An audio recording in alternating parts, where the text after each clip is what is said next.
Welcome back to another video. So जैसा कि आप लोगों को पता है कि अब आपका M2 का एग्ज़ाम है। तो M2 का एग्ज़ाम कब है?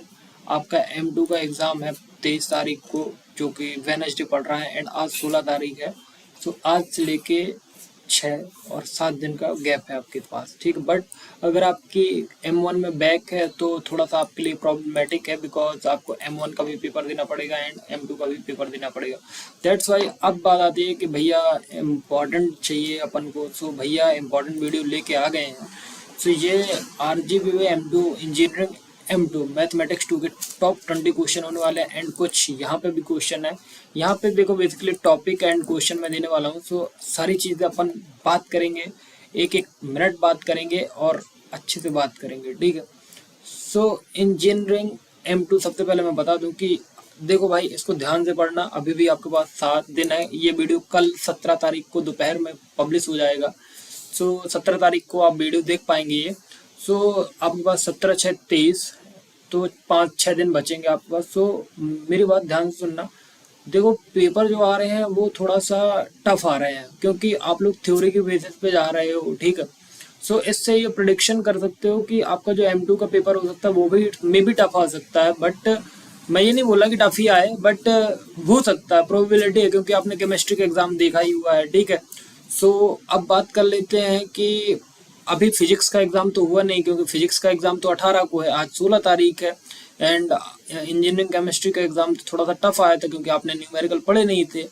तो वो बात छोड़ो, अब जो आज जो हो गया सो हो गया। न्यूमेरिकल वाली बात है तो हटाओ उसको, ठीक है। बट आगे से सभी क्वेश्चन, सभी पेपर, सभी चीज़ों में न्यूमेरिकल प्लस थ्योरी दोनों चीज़ें करें।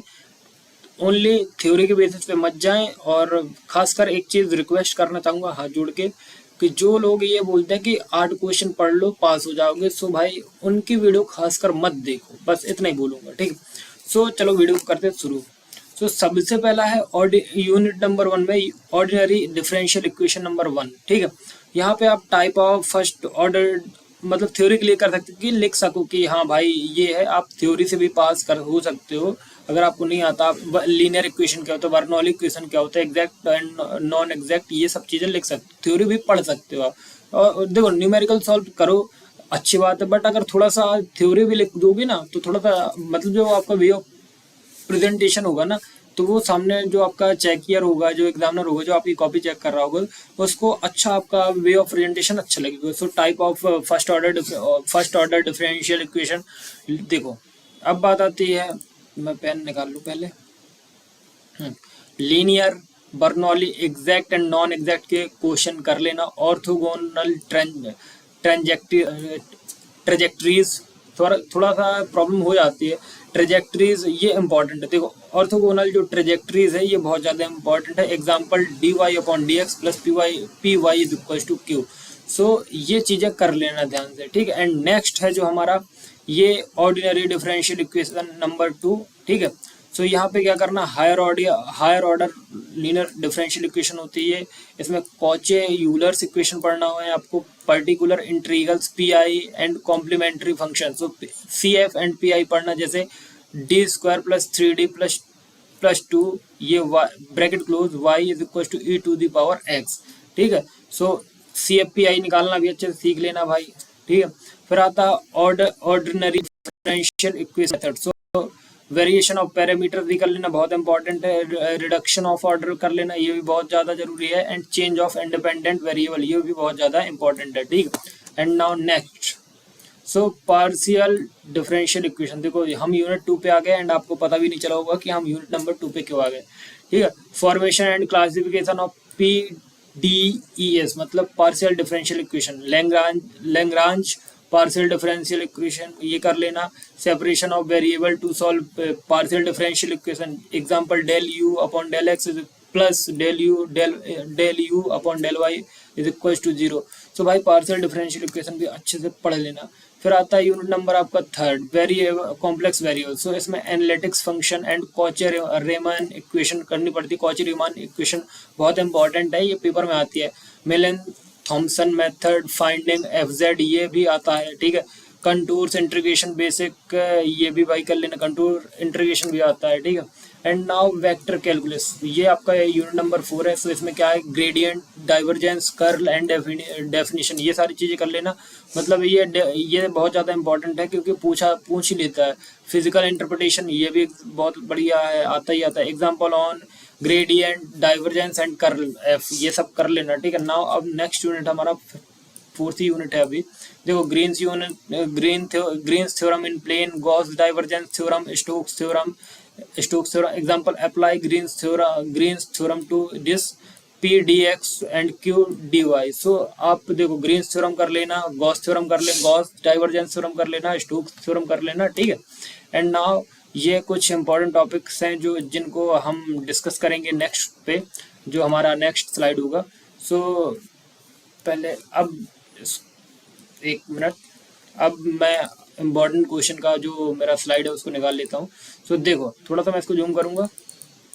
देखो यूनिट, सो देखो यहाँ पे क्वेश्चन है। So first order and first degree separable, homogeneous and linear Bernoulli's exact. So देखो ये देखो आप ये जो सॉल्व ये क्वेश्चन है, एंड ये किस चीज का, first order differential equation, Bernoulli equation, exact differential equation and homogeneous differential equation. तो ये एक एक क्वेश्चन आप आराम से सॉल्व कर लेना, एंड अगर इस टाइप से क्वेश्चन आए तो आप पेपर में इजिली कर पाओगे, ठीक है। अब आता है साइमल्टेनियसली डिफरेंशियल इक्वेशन। सो यहाँ पर from the differential equation y is equal to a e to the power 2x plus b e minus 2x। So ये क्या है, formation of ordinary differential equation by eliminating constant, ठीक है। So I hope ये second question clear होगा। And अब आता है formation of differential equation. So formation of differential equation means y is equal to e, same question ही है, a की power a e 2x plus b e minus 2x, y is equal to a cos x plus b sin x, ठीक है। अब आता है second order linear ordinary differential equation with constant coefficient.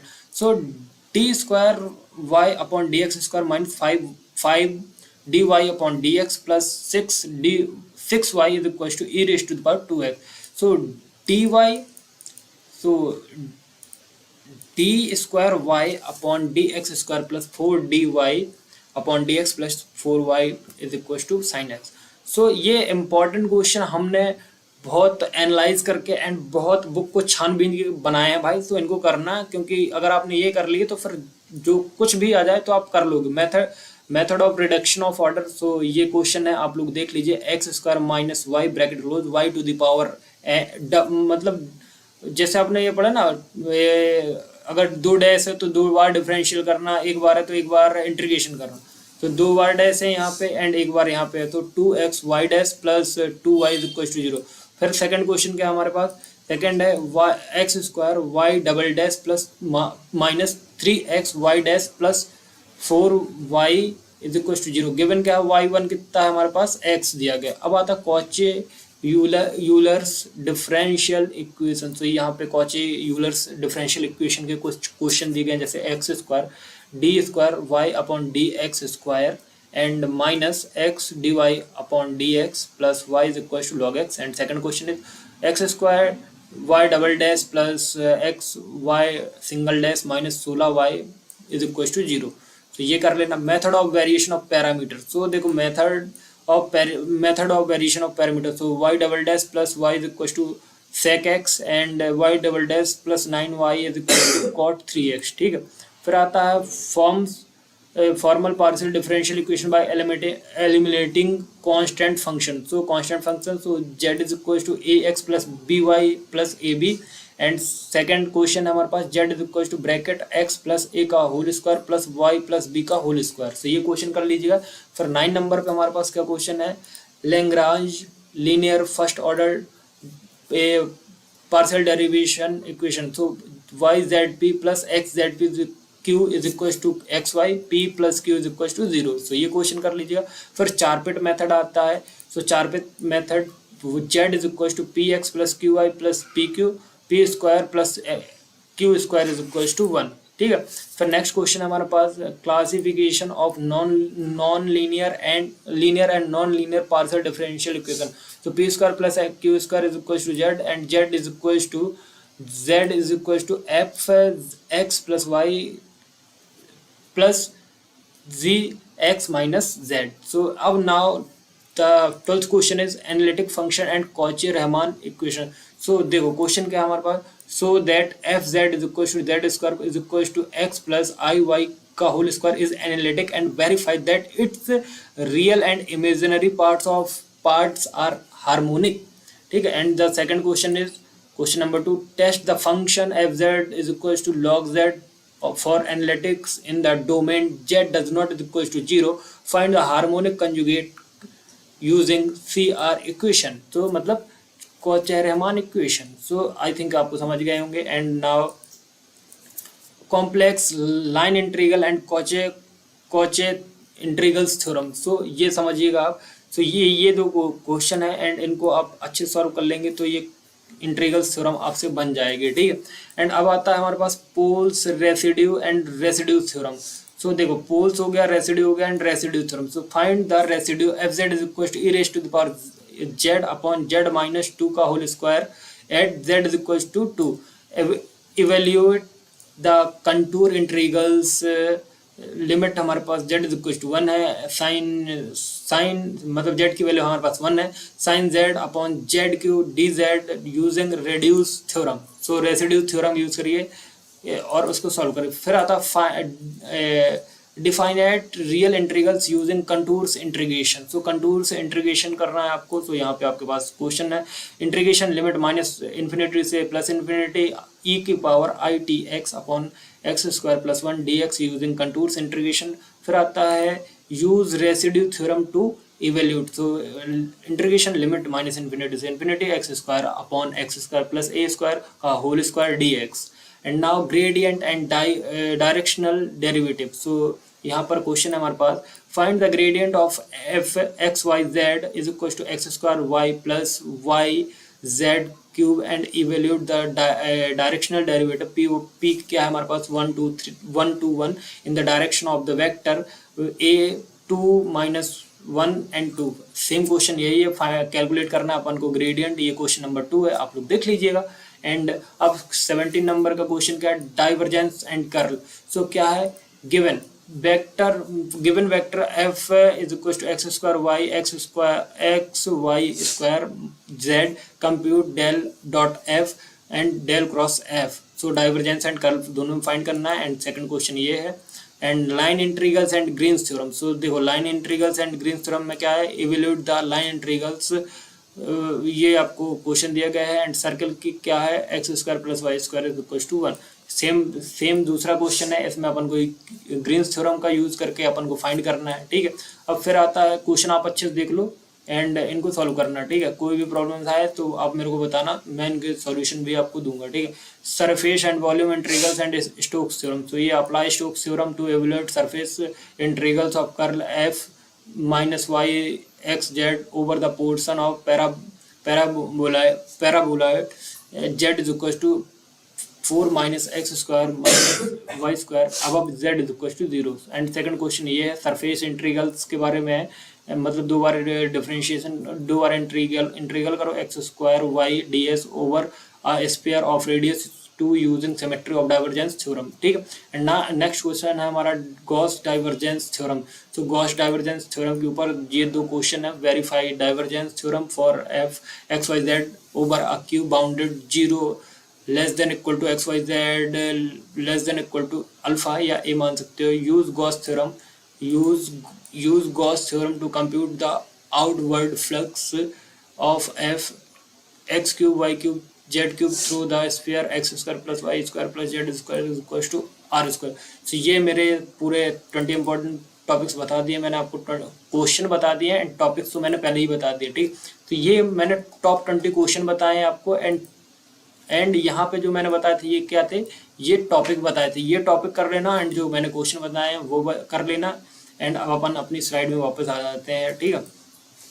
सो अब मेरी बात सुनो, आपको करना क्या है, जितना मैंने बताया है इंपॉर्टेंट क्वेश्चन कर लो. रिवाइज फार्मूला को रिवाइज करना. एंड मैं अगर आपके पास फार्मूला शीट नहीं होगी तो मैं फार्मूला शीट दे दूंगा. सॉल्व करो. लास्ट 5 पेपर सॉल्व करना है. 5 ईयर लिख दिया मैंने. लास्ट 5 पेपर सॉल्व कर लो. प्रैक्टिस करो इंटीग्रल्स की और ग्रीन्स थ्योरम की शॉर्ट नोट्स और on CR equation and PR, ये सब पीआई बनाओ. तो भाई मतलब देखो, आपका बहुत अच्छा एग्ज़ाम जाना चाहिए, क्योंकि मैं आपके साथ साथ मैं भी बहुत मेहनत कर रहा हूँ, ठीक है। एंड बाकी आपको जो भी चीज़ की रिक्वायरमेंट है, अगर आपसे कोई भी क्वेश्चन नहीं बनता तो आप मेरे को बताओ कि भैया हमको ये क्वेश्चन नहीं बनता है, तो मैं आपका वो सॉल्यूशन दूंगा उस वीडियो में। एंड आप लोग अच्छे से पढ़िए। और देखो M2 ना, मैं एक चीज़ बता दूं आपको, M2 देखो बहुत खतरनाक सब्जेक्ट है, जिसलिए भाई अच्छे से पढ़ना और बैक नहीं आनी चाहिए, बस इतना ही बता दूंगा। और आप कहीं से भी पढ़ो, I don't care, but back नहीं आनी चाहिए। एंड देखो कल ये वीडियो अपलोड हो जाएगा 12 बजे तक। सो अगर आपका फिजिक्स का पेपर है तो भाई फिजिक्स के लिए भी मैंने अपलोड कर दिए हैं, तो जाके देख लेना। एंड बाकी मैं यही बोलूँगा कि भाई आप लोग थोड़ा सा ध्यान दो और बैक नहीं आनी चाहिए।